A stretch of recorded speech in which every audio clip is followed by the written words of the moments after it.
Olá a todos e sejam muito bem-vindos a mais um vídeo. Nesse vídeo veremos o capítulo 2 do livro de Gênesis. Você já refletiu sobre o mistério da criação da vida e de seu primeiro suspiro? Esta questão tem intrigado mentes há muito tempo, gerando inúmeros debates, teorias e interpretações. Uma dessas interpretações profundas é encontrada no segundo capítulo do livro de Gênesis. É uma história que foi transmitida através de gerações, uma narrativa que molda a nossa compreensão do início da vida. Neste conto, a essência da vida é insuflada no primeiro homem, marcando o início da existência humana.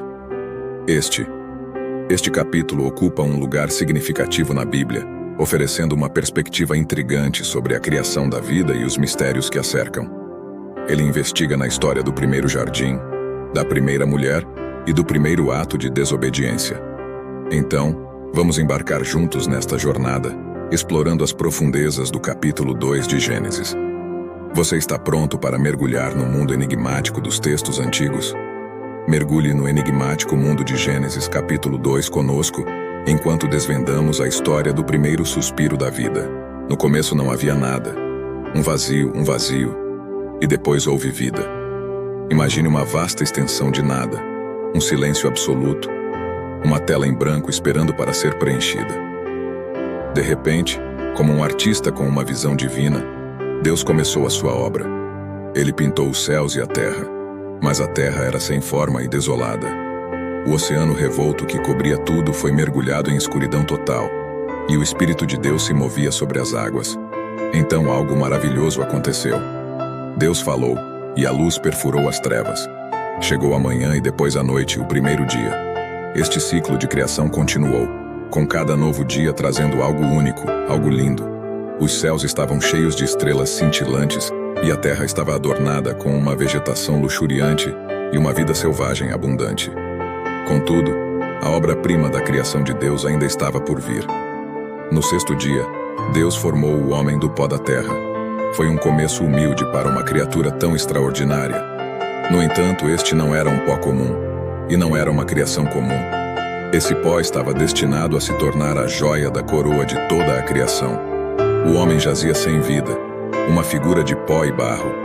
Mas Deus ainda não havia terminado. Ele se abaixou e soprou nas narinas do homem um sopro de vida, uma centelha divina. De repente, o peito do homem subia e descia. Seu coração começou a bater. Seus olhos se abriram. Ele estava vivo. O homem estava de pé, um ser vivo, uma prova do poder criativo de Deus. Ele era único, distinto de todas as outras criaturas. Ele recebeu a capacidade de pensar, sentir, amar. Ele foi feito à imagem do próprio Deus. E assim, o homem passou a ser uma criatura moldada do pó, dotada do sopro da vida. Do pó da terra formou-se o homem, e um lindo refúgio foi seu lar. Este refúgio não era um lugar comum. Era o Jardim do Éden, um paraíso criado por mãos divinas. Imagine um lugar de beleza e abundância deslumbrantes, um lugar onde a harmonia e a paz reinam supremas. Este foi o Éden, o lar do primeiro homem, Adão. Neste jardim, a vida prosperava em todas as suas formas. As plantas, as árvores, os animais, cada um tinha um papel a desempenhar na grande sinfonia da existência. O ar estava repleto do doce perfume das flores desabrochando e do canto melodioso dos pássaros. O Jardim do Éden foi um testemunho da magnificência da criação, um paraíso onde a vida floresceu em toda a sua glória. Mas o Éden não era apenas um jardim. Era um ecossistema complexo, uma fonte de vida. Dele fluíam 4 rios, cada um com seu caráter distinto. O Pison, serpenteando pela terra de Havala, onde foram encontrados ouro precioso, resina aromática e pedra ônix. O Gihon circundando a terra de Cush. O Tigre, que corre a leste da Assíria, e o Eufrates, o último dos 4 grandes rios.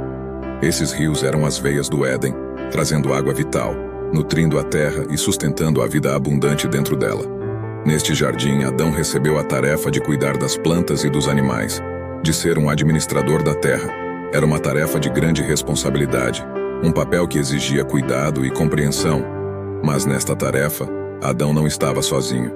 Ele foi dado uma companheira, uma parceira, alguém que fosse igual a ele, sua contraparte.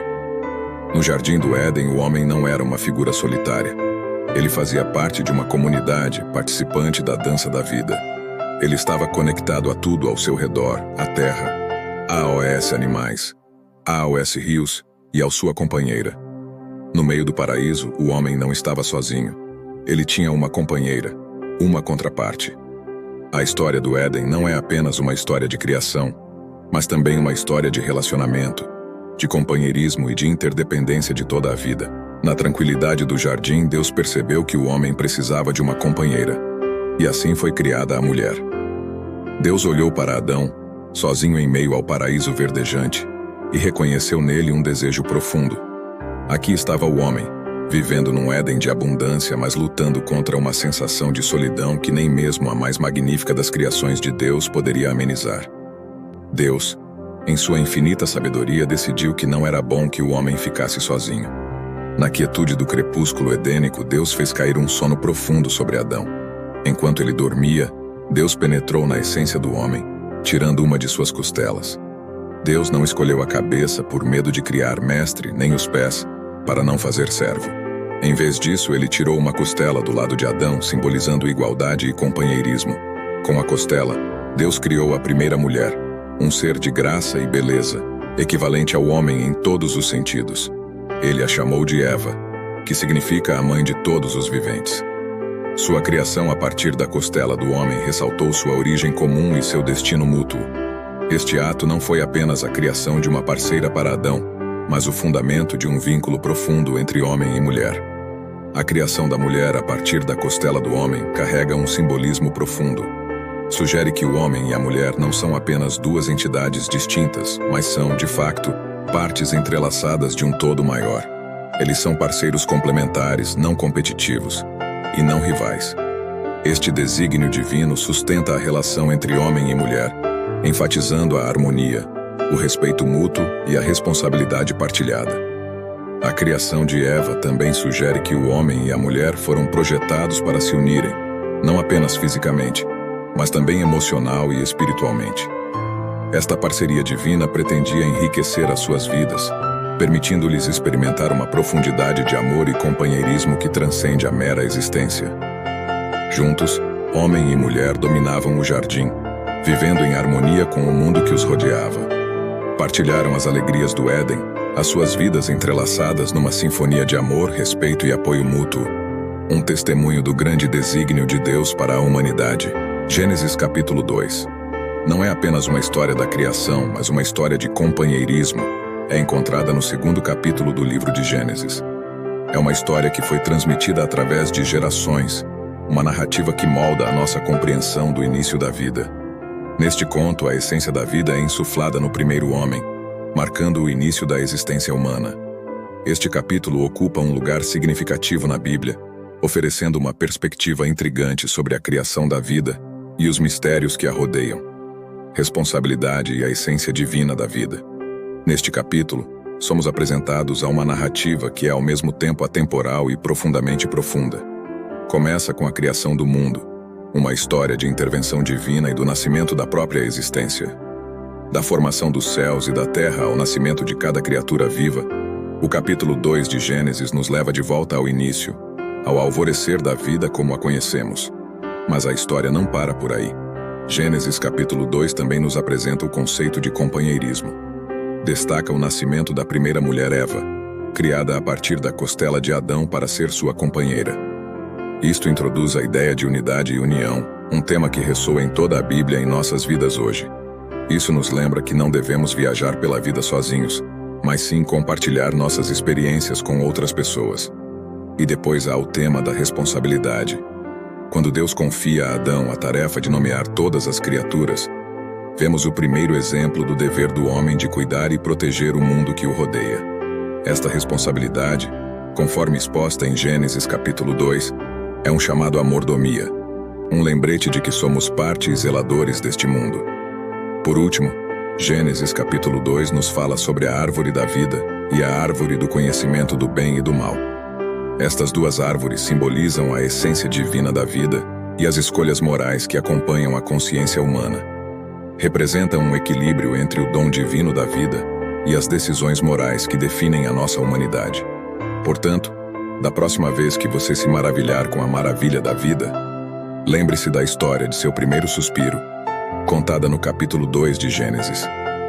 Esta história não é apenas um testemunho da criação divina, mas também um lembrete duradouro de nossa necessidade inata de companheirismo, nossa responsabilidade para com o mundo e a essência divina que permeia nossa existência.